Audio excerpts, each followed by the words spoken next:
Assalamualaikum warahmatullahi wabarakatuh. Alhamdulillahirabbil alamin wassalatu wassalamu alal mursalin wa ala alihi wa ashabihi ajmain. Kepada para santri rahimani wa rahimakumullah. Pertama-tama kita senantiasa memanjatkan puja dan puji syukur pada Allah Subhanahu wa taala yang telah memberikan kepada kita limpahan nikmat dan juga karunia sehingga pada kesempatan hari ini kita bisa membahas atau melanjutkan pembahasan dari materi yang ada di dalam bab 3. Para santri rahimani wa rahimakumullah. Kemarin kita sudah membahas permasalahan pihak-pihak yang ada di dalam sebuah diskusi sehingga ketika kita tahu pihak-pihak yang ada di dalam diskusi tersebut, kita ketika akan mengadakan diskusi bisa melaksanakan dengan baik. Ya, jadi misalnya kita mau melaksanakan diskusi, apa yang diperlukan untuk supaya diskusi itu berjalan dengan baik.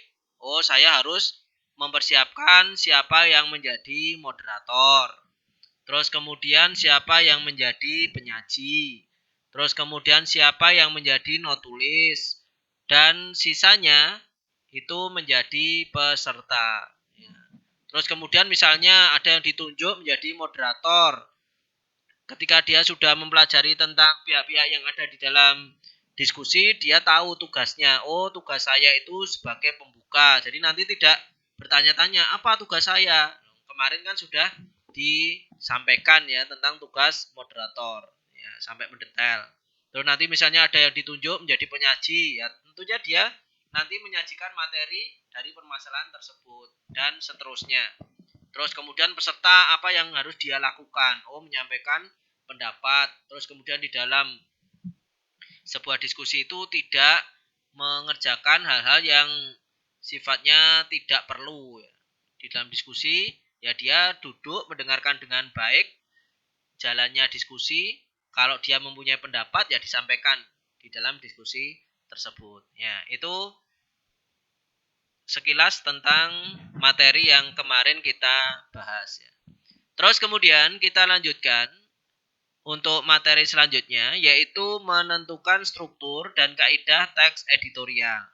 Jadi yang namanya teks itu pasti ada struktur dan kaidah kebahasaan yang ada di dalam teks tersebut.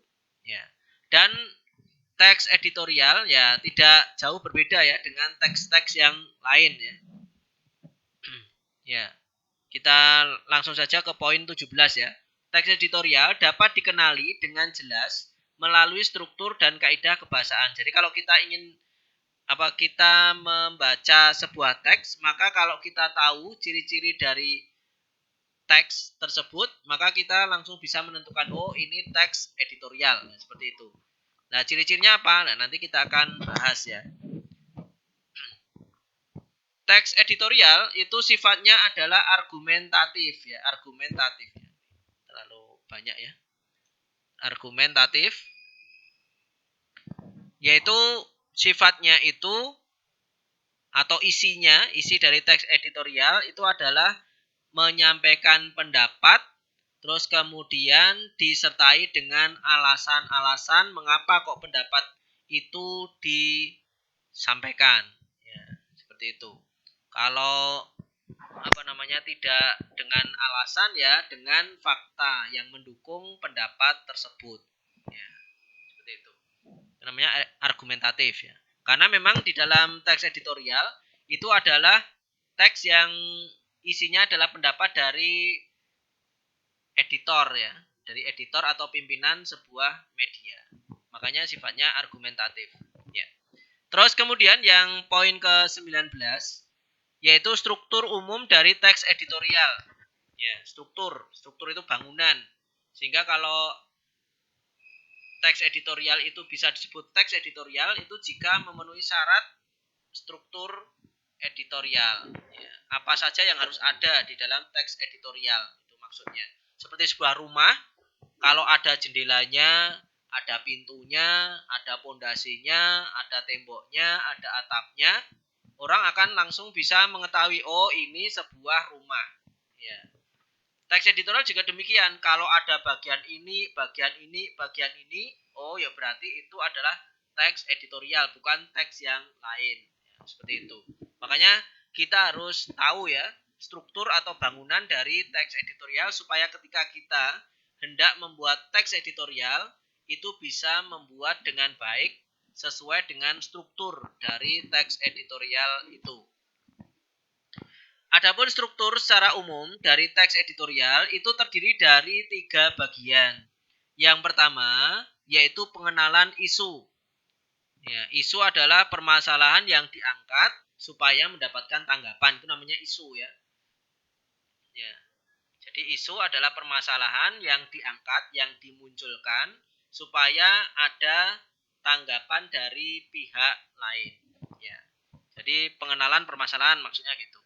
Nah ini kalau di struktur secara umum dari sebuah teks itu namanya pendahuluan teks ya. Jadi kalau di struktur secara umum itu pendahuluan teks itu di dalam teks editorial itu namanya apa isinya adalah pengenalan isu. Ya. Jadi pendahuluan, pembahasan, terus penutup itu di semua teks itu ada. Cuma isinya saja yang berbeda-beda ya. Kalau dalam teks editorial, isi dari pendahuluan teks adalah pengenalan isu. Berupa sorotan peristiwa yang mengandung suatu persoalan aktual. Ya, jadi pendahuluan teks itu kalau di dalam teks editorial itu adalah pengenalan isu.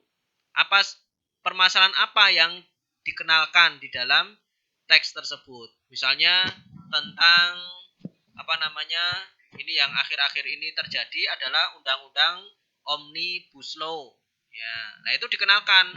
Mengapa kok Omnibus Law ini mengandung suatu permasalahan? Ya, itu diperkenalkan dulu. Ya.